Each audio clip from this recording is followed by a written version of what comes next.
next our continuation to our photosynthesis. The next topic is cyclic photophosphorylation. So our next topic is cyclic photophosphorylation. Cyclic photophosphorylation. In the non-cyclic photophosphorylation, two photosystem, that is photosystem 1 and photosystem 2, both are involved. But whereas in the cyclic photosystem, only PS2, only PS1, not PS2, only PS1, that is 700 nanometer is involved. And one more thing, whereas in the non-cyclic photophosphorylation, there is the synthesis of ATP and NADPH, both are produced. But in the cyclic photophosphorylation, only ATP is going to be produced. So, what is photosystem 1? Photosystem 1, it is P700. So, which consists of chlorophyll A. Chlorophyll A is a reaction center and it is associated with the other accessory pigment. Okay. So, this is reaction center. You know that it is called reaction center, and also it is called as photosystem 1 complex or antenna complex. Okay, so this is photosystem 1. Where it is present? Location stroma lamellae. Once again, stroma lamellae. What is stroma lamellae? If you recollect the structure of chloroplast, this grana is connected with the tubule-like structures. These are known as stroma lamellae. In that place, photosystem 1 is present. So, photosystem 1, whether it is a photosystem 1 or photosystem 2, both they consist this type of structure.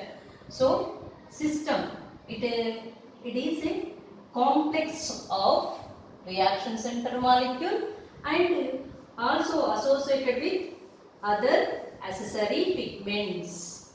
Accessory pigments. What is the role of accessory pigments? We know that they capture the light and they transport to the photosystem reaction center by the absorption of sunlight. So when sunlight falls on this system, so chlorophyll A absorbs directly sunlight and other accessory pigments, they too absorb the sunlight. Okay, so they absorb the sunlight and they pass to the reaction center. They pass as the reaction center. Then this chlorophyll A reaction center, it is going to be activated by the taking of photons from the sunlight and it releases the pair of electron. This is happened in the non-cyclic photophosphorylation also.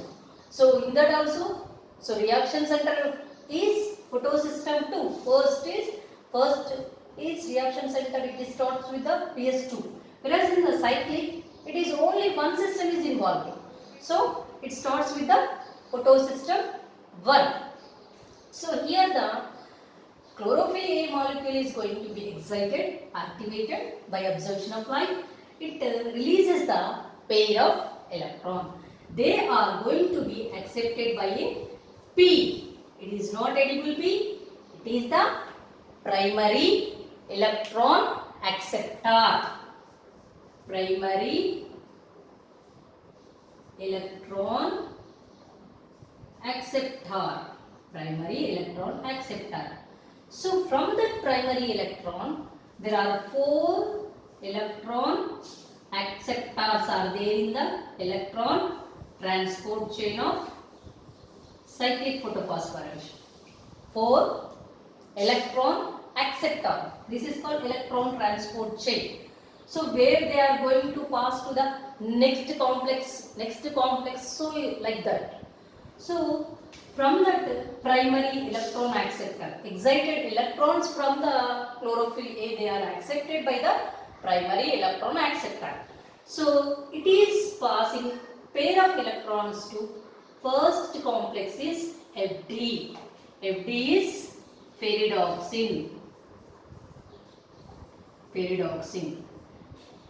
PAP is primary electron acceptor. Primary electron acceptor. Primary electron acceptor, then it is passing electrons to the ferridoxin. From that ferridoxin, again 2 electrons are going to be passed to the PQ. Plastoquinone. PQ. Plastoquinone. From the plastoquinone to cytochrome complex. From that to cytochrome complex. Sorry. And next, finally they reach to the PC. Plastocyanine. Plastocyanine. So this is common. This is common in the monocyclic too. So when electrons are coming from the higher energy level to the lower energy level.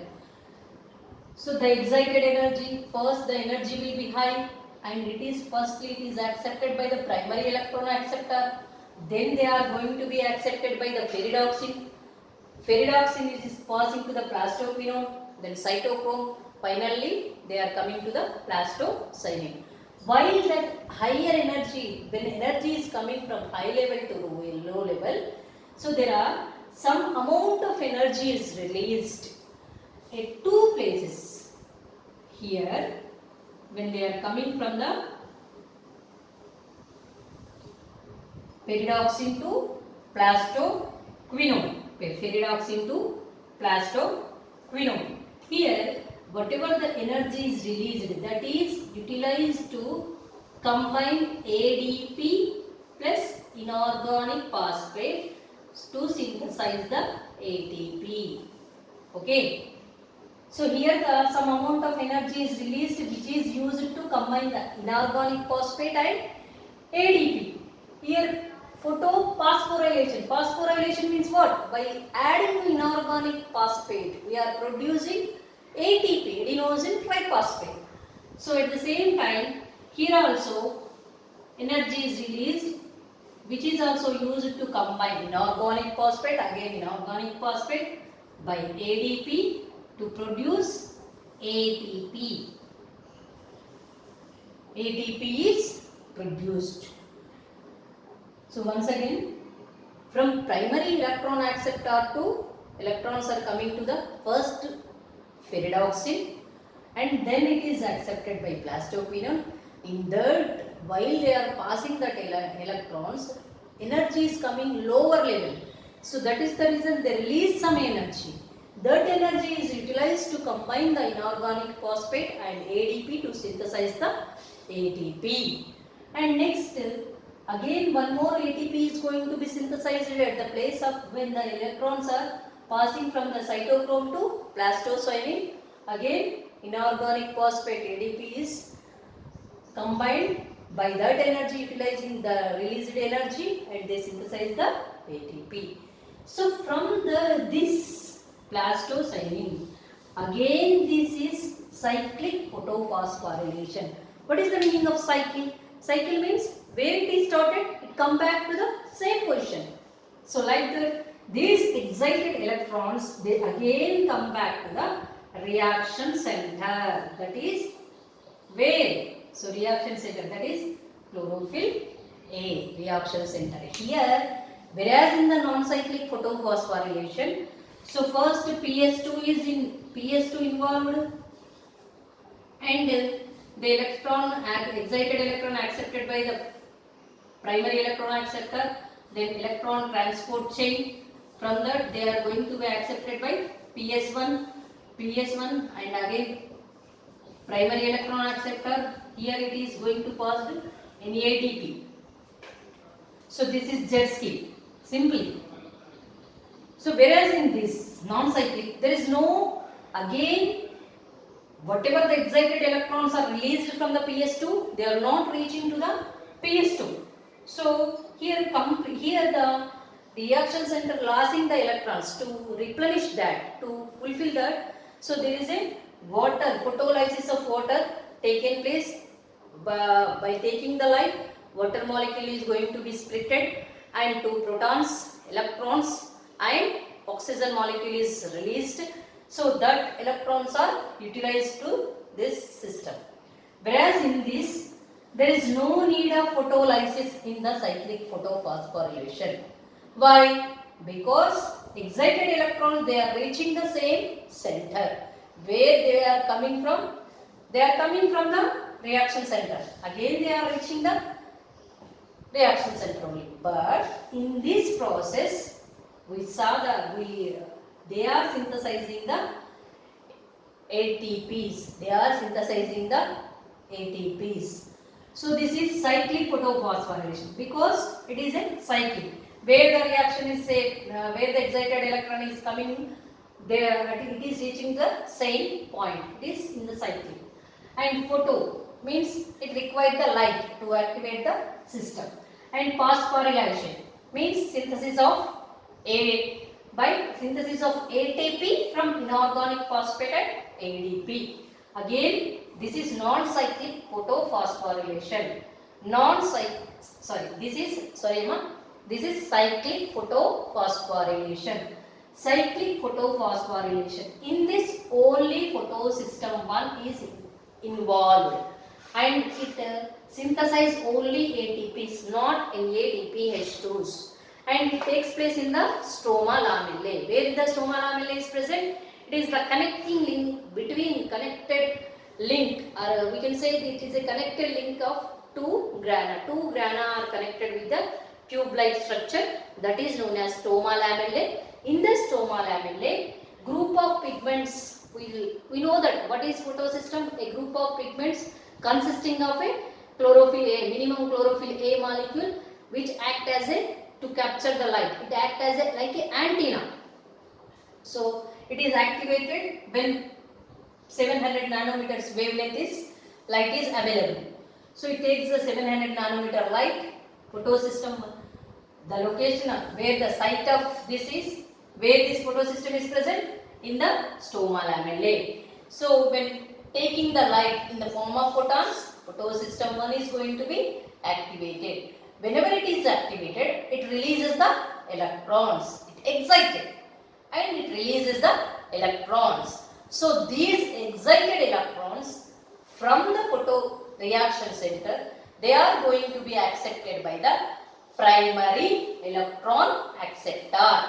Primary electron acceptor, again it passes to the several electron transport chain. This is electron transport chain. Several carriers. These all are the carriers which take the electrons and passes to the next complex. So from that primary electron acceptor, it comes to the pyridoxine and it comes to the plastoquinone. While it is coming from pyridoxine to plastoquinone, it releases some amount of energy. That energy is utilized to combine the inorganic phosphate and ADP to form ATP. And next, from the plastoquinone, it comes to the cytochrome complex to plastocyanin. While it is coming from the cytochrome to plastoquinone, again here also energy is released. It is also used to combine the inorganic phosphate and ADP, which forms the ATP. So from this plastoquinone, again the electrons are reaching to the same photosystem 1 only. Okay, so this is cyclic. It is cyclic photophosphorylation. In the cyclic photophosphorylation, only ATPs are going to be synthesized, not NADPH2. Okay, so both the phosphorylation, photophosphorylation is two types. non-cyclic and cyclic. So non-cyclic takes place in the thylakoids, okay, thylakoids, whereas grana, and cyclic takes place in the stroma lamellae. Both their phosphorylation, they synthesize the ATP, and the non-cyclic ATP as well as the NADPH2 are going to be synthesized. Photophosphorylation.